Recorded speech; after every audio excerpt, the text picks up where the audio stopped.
Are you having a hard time figuring out what to get Dad for Father's Day?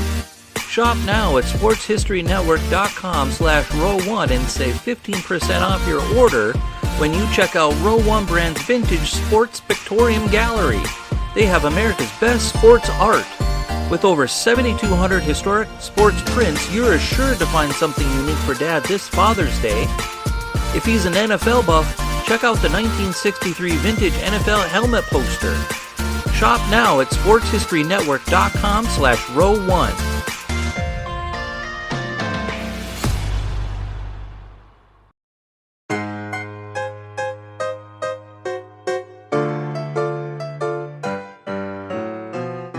When great events in history occur, do witnesses realize the importance?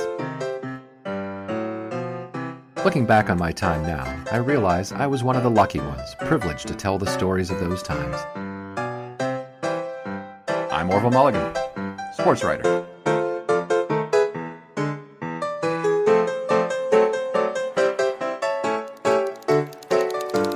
Confessions of a Female Crank, Chapter 3. Portrait of the Writer as a Young Fan. I fell in love when I was 7. This is not some schoolyard shenanigans where the Johnny boy struck enough to sneak smooching my cheek when teachers weren't looking. Nothing so shallow. Instead, I fell for the sporting world. Baseball, and most especially and devotedly, that band of baseball buccaneers known as the Pittsburgh Pirates. My fascination for these men uniformed in carbon gray playing on their sea of green field extended to obsession. I expended hundreds of pages of paper trying to draw their fanciful letter P monogram just so. I begged Father to let me play hooky from school and take me to Allegheny City, to Exhibition Park. Uncle Will had given me a pirate blue and gray dress, a gift he would soon regret, as I wore it on any day I knew the Pirates were playing in Allegheny, and unleashed my urgent pleas. Father submitted to my wheeling, perhaps more frequently than he should have, and who knows how many stories were subsequently scooped on the Guardian. But '03 was a tremendous summer to fall in love, and these pirates were perfect material for a flight of fancy. There was Deacon Phillip and Sam Lever, the melodious, assonant, long E sounds as lovely as their delivery. Ginger Beaumont, the baby-faced, fleet-footed, lead-off hitting center fielder, who played with pep enough to live up to his name. Fred Clark, eagle-eyed manager and left fielder, a leader of men who had been with this club since they were in Louisville in the 90s. And, of course, he who defies the adjectives we use to describe ordinary mortals. He who was German like my mother, but was called a Dutchman like my father. Appropriately set there in the centerpiece of the diamond, the shovel-handed shortstop of legend. Oh, hello. Sorry I didn't see you there. You're probably looking for Orville Mulligan, sportswriter. But it's well too early yet. You'll have about as much success sighting a passenger pigeon as you will Orville most mornings before 10. And he's already done that once this month already. And it's still another 8 minutes exactly before Herman arrives at precisely 9, followed by the ever-fashionably late Myrtle. Come back in a bit, and maybe by then something will be happening here. Why don't you catch up with Father instead? He and Jay are over at Fasselbach's. And tell him to get enough milk brocken for us all. Guten Morgen, Frank. Hallo, Master Johnson. How many meals brochen today, Liebling? Guten Morgen. 6 for us today, Gretchen. Big spender today. Johnson, you've heard of Napoleon, haven't you? Yes, sir, Mr. Delft. An army travels on its stomach. Well, he said that. You know, he was right. My army is the Guardian, and nothing will fill those stomachs like Frau Gretchen's milk rolls. Except for Frau Gretchen's fresh bratwurst. Tell me, Liebling, are you coming for Saturday dinner? Albert and Johann are coming. Maybe, Gretchen. Newspaper does keep Marla and me busy. Ach, always was so busy. Always was a no time. I know, on Sunday you make no newspaper. So on Saturday night you are free. Well, maybe I will, my little daffodil. You are in good mood today, Frank. I'm great. Ach, but always you say that. Do I? Never. Boss? You do, actually. Do what? Say great a lot. Really? All the time, sir. Well, I have reason to feel splendid today. Here you are, Liebling. 5 cents. 5 cents? Have your prices gone up? That joke never becomes funnier, Frank. Dankeschön, Gretchen. Johnson, may have found the inventor of the cure for baldness. That is good news, truly. For so long you are the shortest Dutchman I know. Now you become one of the baldest also. Vielen Dank, Gretchen.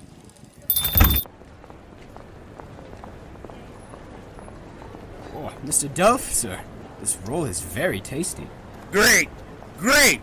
But never mind the pastry, Johnson. Take a good look here. Am I balding? Sir, I'm sure I can't judge. Just give it to me straight. Have the termites gnawed away the cross beams? Have the lumberjacks cleaned out the forest? Is the fat lady singing for my follicles? Well? Sir, What is it, man? Spit it out. Well, I don't know if the lumberjacks or the termites are going to bring the opera house down first, but, you are balding, Mr. Delft, sir. Wow, these milk buns are delicious. Don't talk with your mouth full, Johnson. I suppose I'll have to teach you manners along with a trade. Baldest Dutchman she's ever seen. Ha! I'll show her the baldest Dutchman she's ever seen. Or rather, no, I won't do that. Come on, Johnson. I got hair to grow. All right, team. I'm calling this editorial meeting to order. Our stated goal today is to prepare the checklist of items in order to release the next 3 editions of The Guardian out in a timely and organized manner. Organized? That is indeed incredibly amusing. Last week, a sporting writer was given the task of interviewing the President of the United States, while the senior news writer was assigned to cover C.M. Schwab Day. Sheesh, newsman holds world record grudge. Herm, what did you want Frank to do? I was already in Washington. He knew about this possibility for weeks, even years, you said. Also, we had you on the Tong Gang war story. Which I covered excellently, I would interject. Not to mention a front-page item on the same day as the Coolidge interview. Oh, sure. 4 column inches. Nothing happened, Herman. There was a truce. Les carottes sont cuites, Monsieur Schneider. Yes, Herm, the carrots are cooked. Good. It is clear to me. Already this meeting takes too much time. So I will be going now to do stories on the Ambridge money train, on the political campaign spending in Pennsylvania, and on the heroic stenographer who assisted police in the capture of a fugitive. All will be up to my usual golden standard, and will include not one word about baseball. Good day, comrades. Guardian grudge continues. He's never going to forget this. Sure he will. In about 6 months. Luckily, we know he's dependable regardless of mood. All right, Myrtle, what kind of goodies have you got for us? Well, I'll have the reaction from social circles when the verdict comes in for the Willow murder trial. On Saturday is the Uncle Bill Brown birthday party at the Duquesne Club.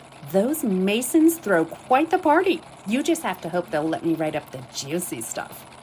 The Ziegfeld cast opens Annie Dear Sunday evening, so I'm sure next week will be full of fetes for Star and Starlet. And finally, La Pièce de Résistance. Rumor has it that the former First Lady, Mrs. Theodore Roosevelt, might soon be doing the Pittsburgh social rounds. So I'll be getting to the bottom of that particular gossip soon as well. Whatever you do, just make sure Herm gets some of that story. Pas du tout. It's my scoop. It is, Myrtle. Excellent docket as always. Merci. All right, Marla, what do you have for me? A train ticket to New York City for the West Point Notre Dame game. Nice.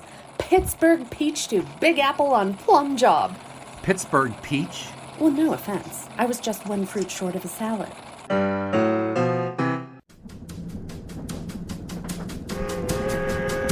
Sports may not be Myrtle's raison d'etre, but she was dead correct about this plum of an assignment, featuring 2 of the college game's top teams at the Polo Grounds, no less. The visitors are the West Point Cadets, in peacetime finally beginning to return to nearing the glory of their undefeated campaign of 1914.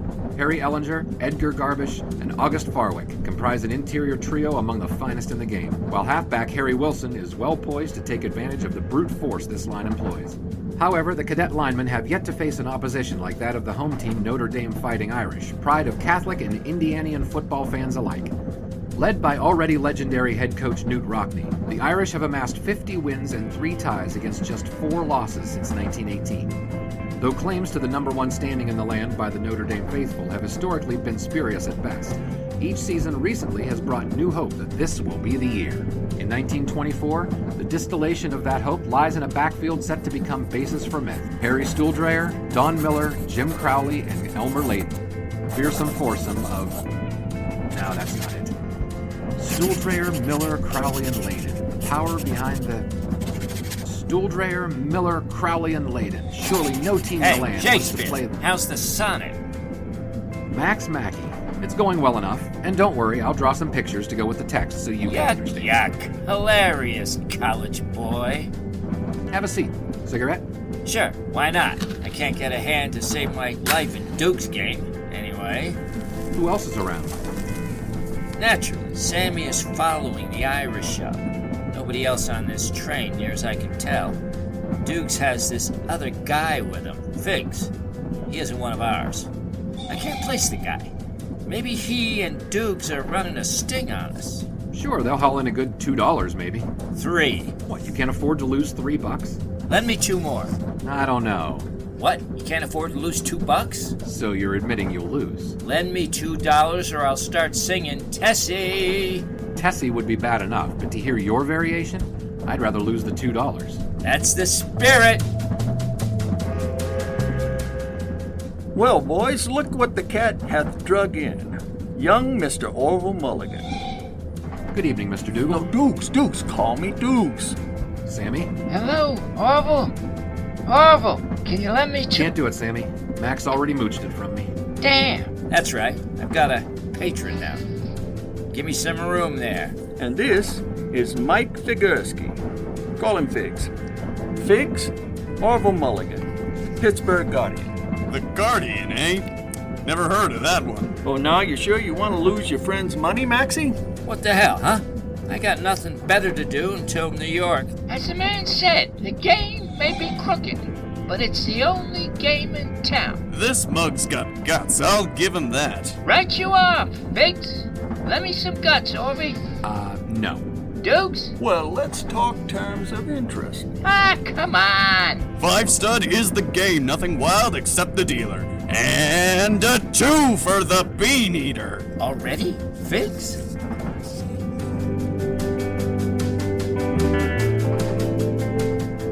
Stuhldreher, Miller, Crowley, and Layden. Iron Men. No. Men of Steel. Nah, Notre Dame's in Indiana, not Pennsylvania, you idiot. The Pittsburgher Night Express takes passengers through the countryside of central Pennsylvania, nearly the only evidence of civilization in sight. This area may also boast of perhaps the smoothest rails in all of America, thanks to the participation of so many steel manufacturing executives on the Pennsylvania Railroad Board of Directors, or so say Herman Myrtle, and Pullman coaches throughout. Traveling writers tend to consider all routes alike, as merely a method of getting from point A to point B, but I'll admit, this one is a favorite. Now, Stuhldreher, Miller, Crowley, and Layden. Well, so much for those 2. Care to wet your whistle? Include a glass, and you've got a deal. Would I let you die? Cheers! Say, next time, catch the batch of bathtub gin to see if the guy's still bathing. This is as smooth as the backside of the dolls I met in Boston last month. I blame your uncultured palate. Uncultured palate? The only way palate and that firewater belong in the same sentence is if you're talking about removing paint. Still, it does pack a nice punch. Another? Thank you, sir.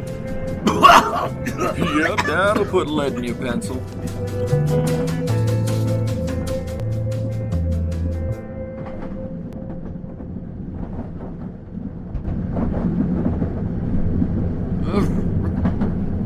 I blamed Duke's booze for the dreams I had, though all I remembered upon waking were vague sensations, phantasms of ghosts. The train was a blood-red streak trying to slash open the horizon, horses burning the plains behind them, a single note of horn, pounding hooves. Eureka! Ballad of the Four Horsemen. From Boston town to Chicago, they best their worthy foes, with pounding beat of equine gait, steady as she goes. Trouncing on opponents, leaving total devastation, are Notre Dame's backs, the Four Horsemen of Revelation. Miller, Stuhldreher, Crowley and Layden, pride of the Irish, scourge of the nation. From Nebraska to New York State, they win against the best. With grace and skill and smarts to burn, these Irish pass the test.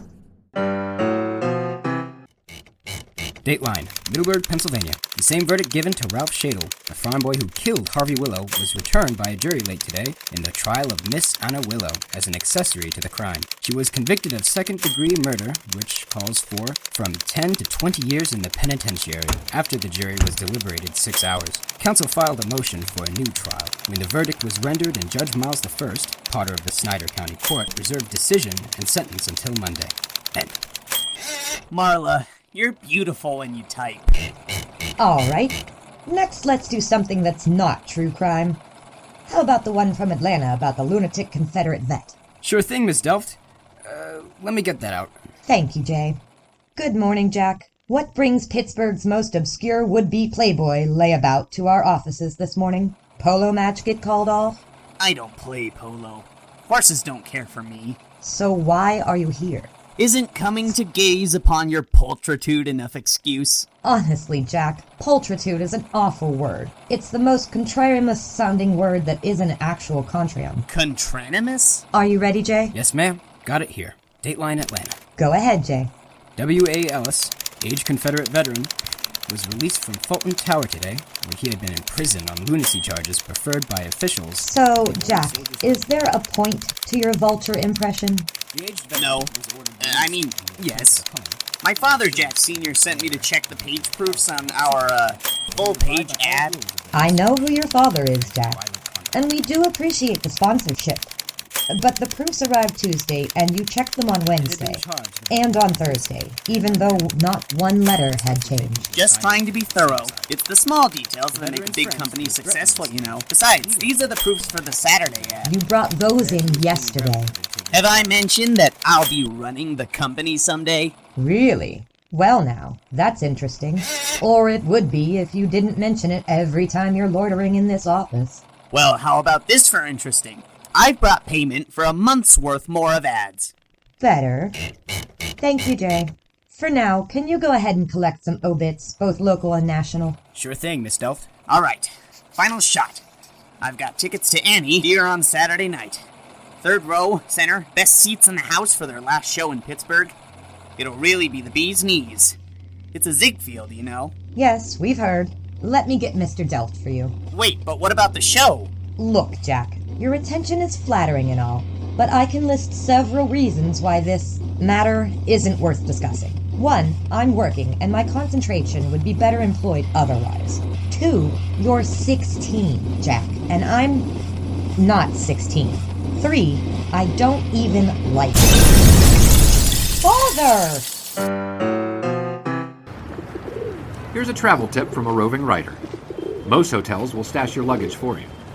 They'll even let you use the bath on an unrented room if you slip someone enough gratuity. This way, you save your travel allowance minus maybe 25 cents in exchange for 3 hours of sleep, which you'd have to pay a full day's stay for, and that you're better off skipping altogether anyway. In this case, why bother? If, when in Rome, one does as the Romans do, the course of action in the city that never sleeps seems obvious. In 1924, the Bank of Manhattan and Chrysler buildings are 6 years from completion. The Empire State Building 7. But there is no shortage of gleaming towers to capture both the literal and the mind's eye. The moon alights in hundreds of reflections surrounding you in any vantage point. And when dawn comes, all is alight with color. Jesus, Dukes, something needs to be done about the hooch you foisted on us. You gotta learn when to say uncle, boys. We were expecting drinks, Dukes, not a Turkish wrestling tournament in the gut. Dukes is right. You two middleweights should have quit earlier. Middleweights? Fine. You two lightweights should have quit sometime before you passed out. Thank you for your heartfelt concern, Susan B. Anthony. I'll be able to do the job. It'll just hurt a bit. Well, if it isn't God's gift to sports. Dukes, boys, merry noon. Merry noon? It pains me to admit how gorgeous that car of yours is, Freddy. Isn't she just swell? That's a whole new shade of red, formulated just for this one. Sammy, how can you afford a machine like that? Bosses at Ultimate know how to take care of their workers. You call what you do work? In any event, Ultimate Radio can afford fine automobiles like this one for all its top salesmen. After all, advertisers are smart enough to realize the power and reach of radio. Some of you guys, especially Orville there, should wisen up and seek employment on the airwaves. Not that any of you could compete with me. It's an attractive prospect, Freddy, but I'm concerned about the effects of radio waves on my health. That sort of thinking went out in the 19th century. Numerous scientists have proven that radio waves have no effect whatsoever on human tissue. It seems that you're a scientific curiosity of sorts, then. How's that? Clearly, the radio waves have given you elephantitis of the ego. As long as it comes with elephantitis of the wallet, I'm fine with that. Speaking of which, do any of you want to help carry some equipment up to the press box? I'll pay you each a shiny quarter. How about you, Orvie? 25 cents is probably a week's pay for you. Say, what gives with the aggression, Freddy? Merely jesting, old chum. See you down the road, fellas. Hold on, Freddy. I've got some a business to take care of not far from here. Do you think you could give me a quick spin over there? Why, certainly, Dukes. All right, let's blow. Enjoy the game, boys.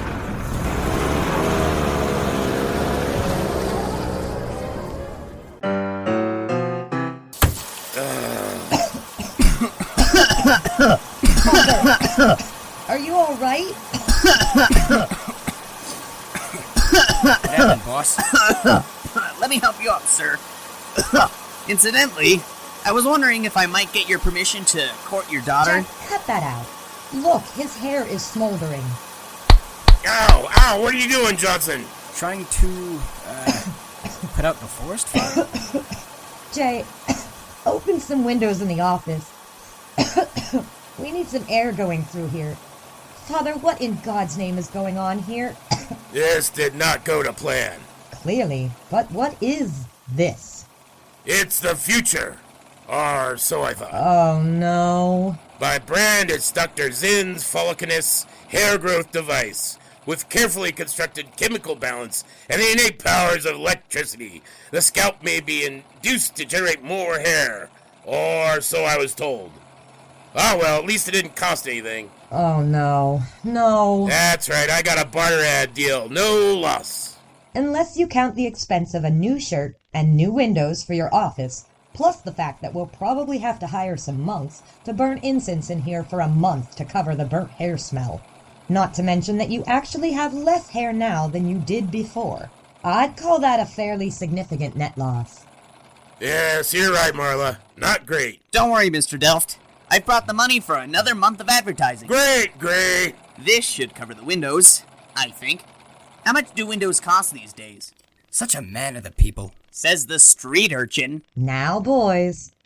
All right, I'm going upstairs to change and find my hat. Johnson, get to work cleaning this up. Right away, sir. And try to save some of the tonic. I may try to fix that contraption. No, you may not, Father. What is that? It smells like fertilizer mixed with kerosene. Jack, dear. Yes, my Marla? Would you say you'd be willing to do anything for me? Yes, anything. Excellent. Then help Jay clean this mess up. But this suit. You did say anything. I did. Aw, look at that. The Prince and the Pauper. Sam Clemens would be proud. Welcome, football fans of all ages, to play-by-play description of the Notre Dame Fighting Irish versus the West Point Cadets by me, Freddie Carson, direct from Polo Grounds, via the URP radio network, via WNEW, right here in good old Gotham town. We're a good 30 minutes away from the start of play here at the grounds, but the pageantry has already begun. More than 6 players have suited up for the Irish today, and all 60 strong are running drills as though participating in one of the opposition's boot camps. This is quite the sight to witness, ladies and gentlemen, as multiple punters and kickers are booming balls back and forth near each sideline at the Irish end. Whilst in the center of the field, the offense platoons are throwing passes and conducting blocking drills. An impressive display of regimentation being displayed by Coach Newt Rockney's squadron.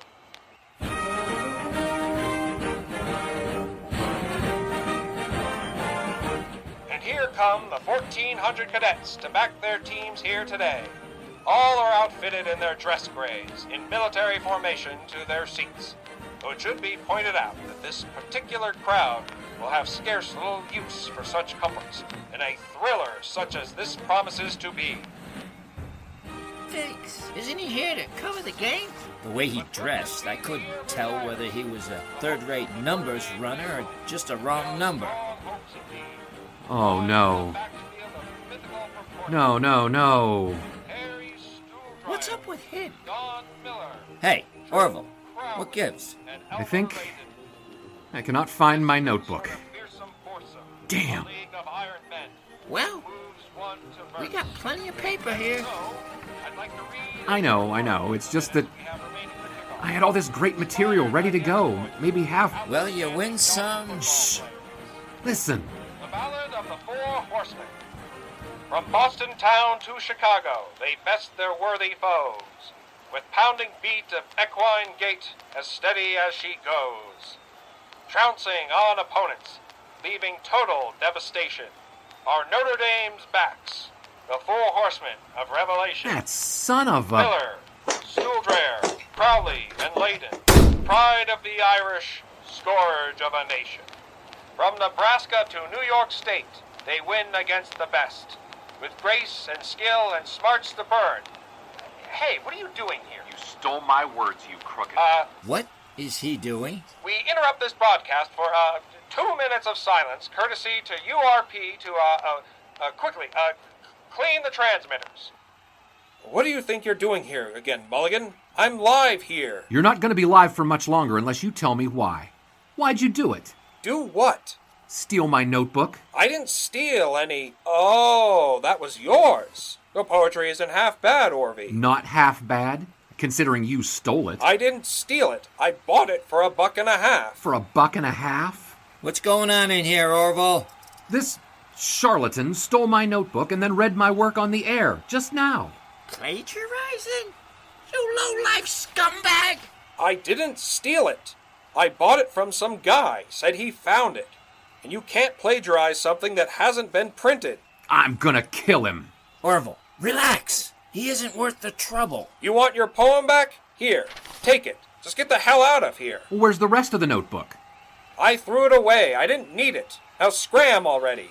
Now what good is this? You've already read it on the air. I didn't even get through the second stanza. And besides, it's just radio, right?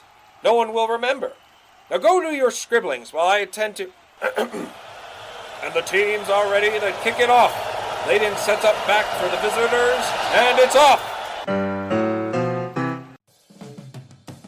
For the time being, I decided that Freddie, and by extension myself, was right. Even if the broadcast drew significant numbers in the New York area, few would recall the few lines of verse. And fewer still from Pittsburgh. I settled into the game mindset. Quarter one was something of human table tennis, with Layden and Wood exchanging punts throughout. The Horsemen repeatedly successful with gains on the ground and even a forward pass, but the steadfast Cadets stifling ball carriers before yardage could be accumulated. The Cadets, along with the 50,000 plus here, have expected the usual fast-paced aerial game from this Notre Dame offense, but instead clever option plays and cross-blocking schemes are breaking this West Point front. And here's Miller with the handoff. He takes around the left flank.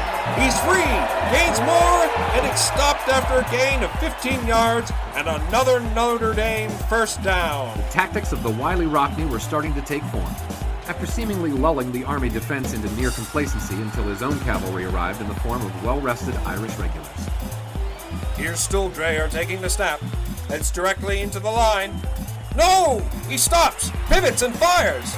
It's stabbed by Jim Crowley for the catch, and Crowley gets a few more for a total gain of 12 yards, and Notre Dame is threatening deep in Army territory for the first time today. How do you like the brass tacks on Rocky? Uses a lot of second stringers to be punching back for a quarter. Then brings in the War Horses. And he's in for the touchdown! Nothing was stopping Layden from plowing through the line on that play. 6-0 Notre Dame Fighting Irish with the lead. From a reporting standpoint, the action was all in strategy. West Point's Ellinger, Garvish, Farwick, and their line mates indeed held steady and even drove forth their running game, but to little avail. This battle of immovable object versus immovable object was underpinned with the chess match contested between Newt Bockney and Jim McEwen, a junior in experience, but today proving equal in tactics.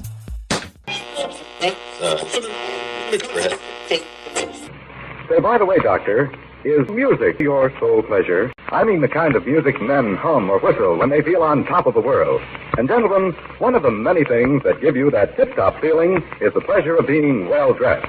Perfect taste is a criterion, and in hats, there's nothing smarter than an Adam.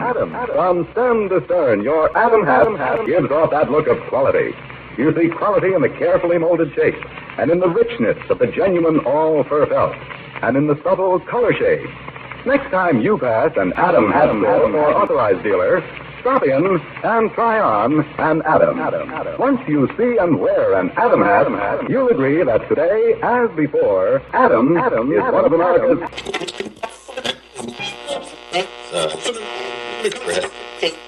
Just got done talking to a United Press colleague in Illinois. He says Red Grange went for 4 touchdowns and 225 yards in the first quarter today. What kind of defense were the Wolverines playing? Dukes, where's your buddy Figs?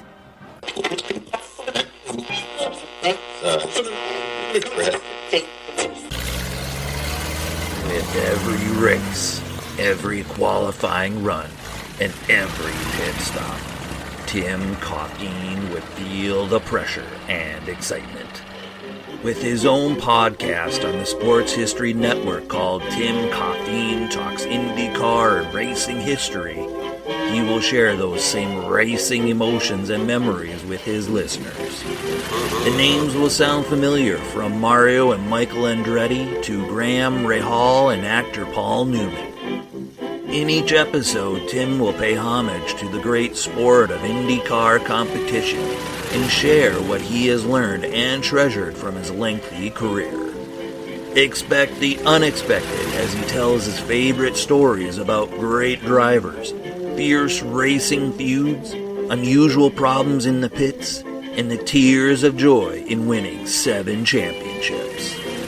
Learn, laugh, and enjoy the world of IndyCar racing through the eyes of Tim Coffeen. Notre Dame could boast no one colossal superstar like Red Grange, but their Legion of 4 would ultimately pack more than sufficient punch on this day. First the big gain round the right end by Crowley, then Miller around to the left, and the West Point Cadets are looking positively suspect on this drive, reeling from this grueling, difficult, 4-headed monster of Notre Dame. And this time it's Crowley. Crowley takes the ball, breaks a tackle, and another! Crowley in the clear, and he'll go the full 20 yards for the score! Touchdown Notre Dame! And that silences a majority of this Polo Grounds crowd. Even with Harding's fourth quarter touchdown for Army to stymie the shutout, the Notre Dame Fighting Irish buttressed convincingly their early calls for recognition as a tip-top flight program with a dominant performance. Regardless of this team's final fate in their crusade for a number 1 nod, we may be witnessing the first ever All-American backfield in action. Teams remaining on the schedule would be well advised to prepare as thoroughly as possible. Though exactly how one prepares for an Armageddon on the gridiron may be beyond the scope of this writer's imagination. Miller, Stuhldreher, Crowley, and Layden. Pride of the Irish, scourge of a nation. Hello, Miss Delft. Has today's arrived yet? Only about 8 hours ago. They're right here. You know, someone with an Ivy League education should really take it upon him or herself to learn the definitions of simple words like morning. Marla, what did you do? I was just making a joke. To my piece. On the Notre Dame game, where's my piece? It's right there. Front page of the sports section. But half of it is missing. Oh, yes. We had to cut the Four Horsemen parts. Too derivative. What do you mean? I wrote that. Well, I believe you. But if we publish it, they're just going to say you plagiarized. What? Plagiarized? From who? Grantland Rice. What? Grantland Rice? I don't even know Grantland Rice. I mean, I know Grantland Rice, but I don't know him. I never met him. How could I steal from him? Orville, what you do on Sunday is your own business. But you'd think that somewhere between New York and here, you'd have read a newspaper. Here, try this one. The, Philly Inquirer.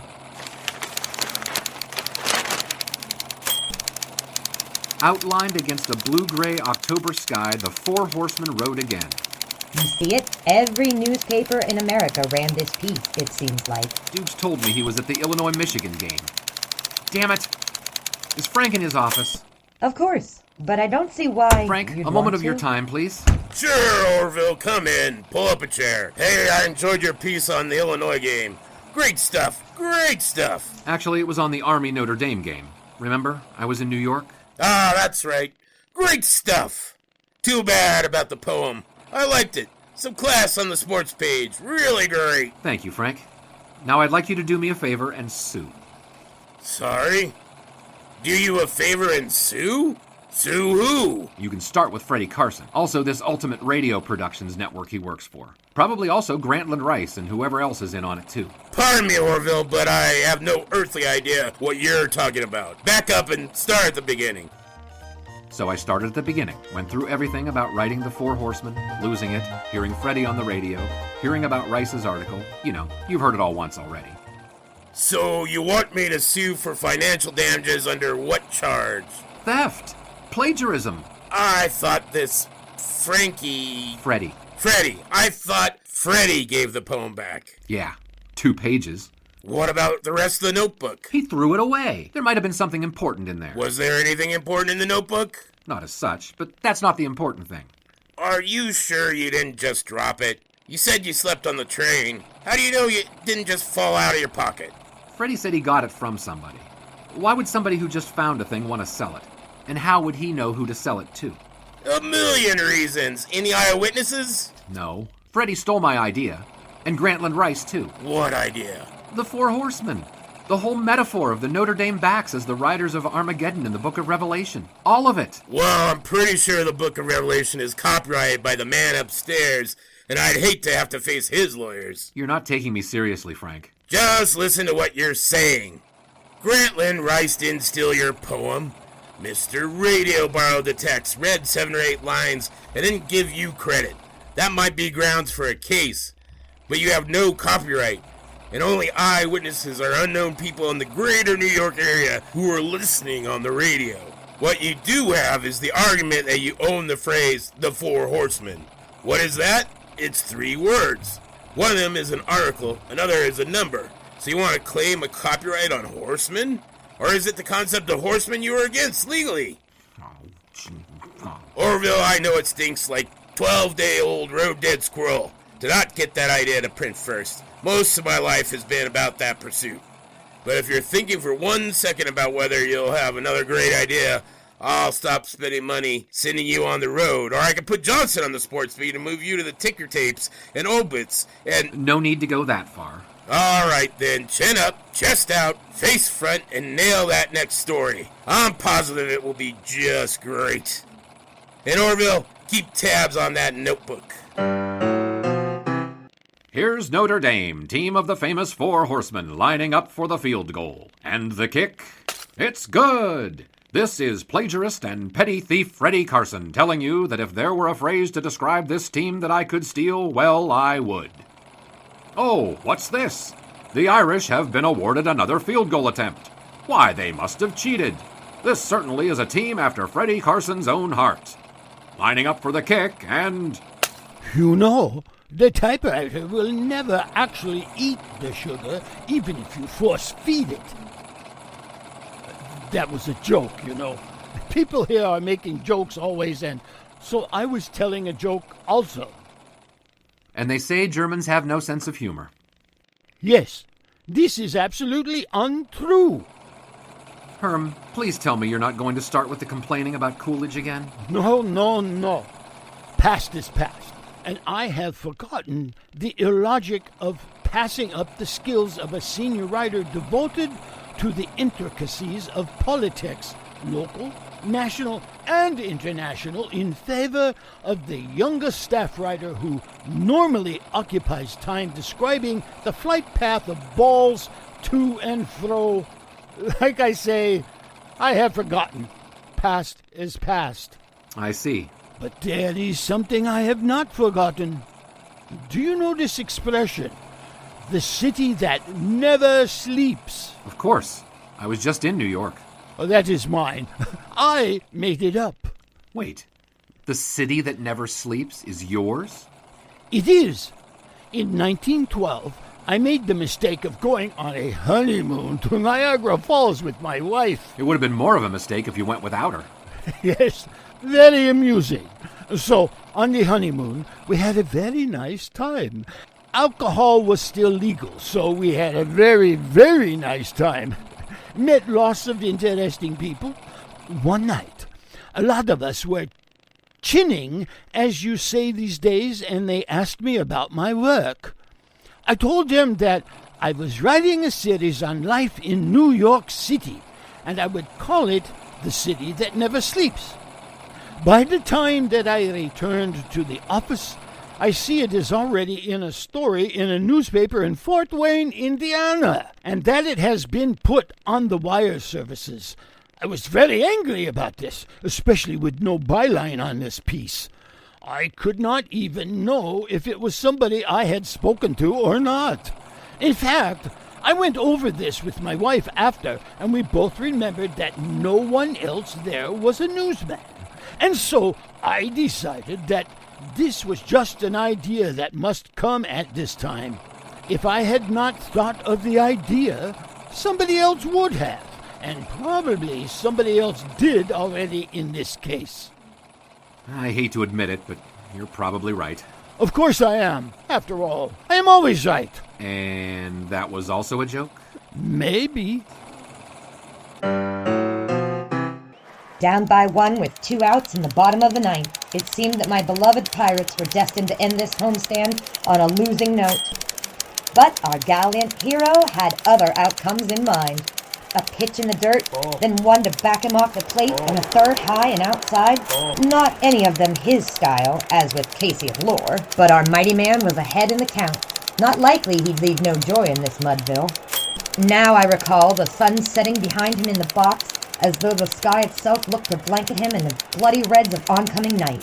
Facts would not seem to bear this out, unless this had been an unusually long game, or the second of a doubleheader. But what is mundane reality against the memory of an adoring child? Pitch number 4 was what he was waiting for. He pounced, and with a swoosh of the ash, the ball sailed from the infield, the familiar point fading to beige, sailing beyond the sea of green and over the mighty scoreboard wall. Imagine that child swept up in the Pittsburghers, the Germans and Dutch especially, but everyone as one, chanting, repeating our hero's name. Oh, hello again. I hope you're not getting the wrong impression. I really don't spend every waking moment here in the office. In fact, I'm here precisely because I'm going out tonight. At Father's behest, no less. You don't think I'd just wear this around the office, do you? Ooh la la, Mr. Mulligan. It's been quite some time since I saw you wearing the nice suit. Well, I only wear it for special occasions. And when I don't know what the occasion is. What is this dinner about, Marla? I know almost as little as you do. All I know is that we're going to visit Gretchen. She's an old family friend. Runs the pastry shop. Sure, I know Gretchen, but why tonight? No idea. I do know Father's been passing up her dinner invitations for years. But why tonight? Who knows? Bonsoir. Sorry I'm late. And I really mean that this time. Have I missed the little scamp? Thanks for the help, Myrtle. That's what socialite reporter friends are for. And may I say, merveilleux, Monsieur Mulligan. Très élégant. Merci beaucoup, Madame Rousseau. May I say in return that your outfit is just berries. Oh, this old thing? It's why I was late. I've gone to this show twice already this week, and I won't be seen wearing anything remotely similar. Can you see about getting us a clothing allowance, Marla? I'll put it on the list right after a new company car and paid vacations to Havana. Good evening, all. Good eve... So what do you think? Wow. Boss sports bald I mean bold, new look. As smooth as the backside of dolly birds in Boston. Pardon me? It's just an expression. See, boss? I told you they'd like it. This is quite a change, Father. Well, I figure when you stop changing, you stop living.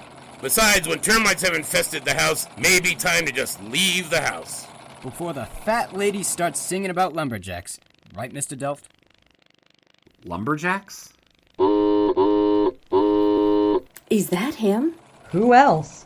Marla, my dear, let us away to the... good evening, everybody. Marla, are you ready? The driver's here, I've got reservations. I'm sorry, Jack, but I'm otherwise engaged this evening. Father has invited Orville and I to dinner with some family friends. There is some good news, though. Good news? Yes, Myrtle is free this evening. Myrtle? But... Fret not, mon petit chou. I spoke with your father. My father? Yes, your father. Splendid man, though he could afford to unwind a bit more often for another time. Anyway, I explained to him that you'd been really looking forward to seeing Annie Dear on its last showing in Pittsburgh, but that his prospective female accompaniment for the evening had become indisposed. Naturally, Father Dearest wouldn't want his son deprived of culture, entertainment, and vital socializing. Finally, he may have suggested that I accompany you to the theater this evening. C'est incroyable, non? Have a good time. Maybe we'll try again sometime, Jack. When you're willing to wait for my answer, perhaps? Now, Jack, let's talk. I'm assuming your driver is working for the entire evening. First, we'll go to dinner, of course. I do hope you've chosen somewhere suitable. The key to dining before a theater performance is timely and precise presentation of each course.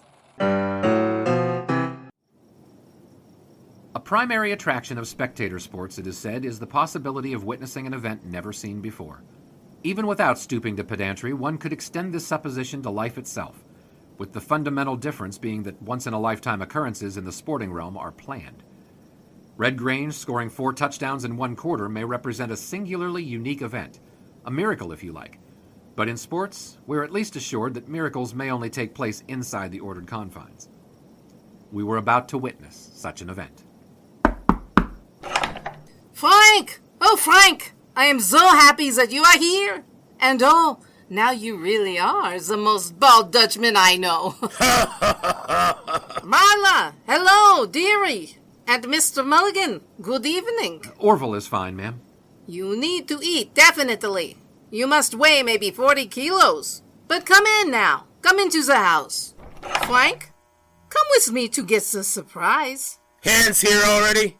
Great. I want to talk to him about some investments. You too and your investing. Orville, this is getting stranger and stranger. What was all that about to stop changing is to stop living? He's cutting off all his hair, letting Jay lock up, going out on Saturday night. I do not understand any of this. Marla, I'm sure nothing's wrong. And these are friends of your family. What's so strange about... Long before I saw the distinctive beak of a nose or the oversized hands, I knew who our mysterious fellow dinner guest was and all about the surprise. That's... The bow legs were a dead giveaway. That's... Marla Delft, Orville Mulligan. I'd like you to meet Gretchen's cousin, Hans, better known as... Hannes Wagner. Well, how do you do? It's a pleasure to meet you, sir. Well, likewise, Mr. Mulligan. Frank here says you might like me to sit for an interview later. Would I? We can discuss it later on. Deal. Well, good evening, Marla. Good to meet you. Your father tells me that you're just about my biggest fan in all of Pittsburgh. Marla? Marla, are you all right? Marla? Talk about a miracle.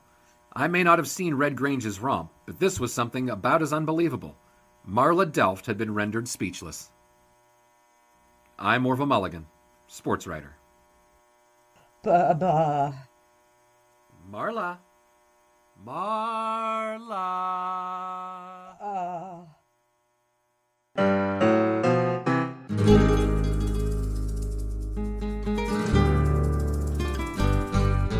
This has been Orville Mulligan, Sports Writer, an audio drama podcast from Number 80 Productions and the Sports History Network. Episode script and story by Oz Davis and Darren Hayes. Orville Mulligan Sportswriter stars Doug Fye, Ilana Fye, and Eric Bodwell. This episode co-stars in order of appearance: Holly Adams, Lennon De Leon, Steve Silva, Gwyneth Doland, John Roberts, Vernon Poitras, Vincent Anastasio, and Caedmon Holland. Direction by Eric Bodwell, with auto recording by Don MacGyver. The theme song of Orville Mulligan Sportswriter is the Dayton Triangles Rag and was arranged and performed by Bruce Smith. Additional original music provided by Mike and Jean Monroe and David Lizo of Dynamo Stairs. Please see this episode's liner notes for the full soundtrack listing. Orville Mulligan Sportswriter is produced by Oz Davis and Darren Hayes. Series concept by Darren Hayes. Keep your dial locked to this podcast station for the next exciting episode of Orville Mulligan Sportswriter, coming soon.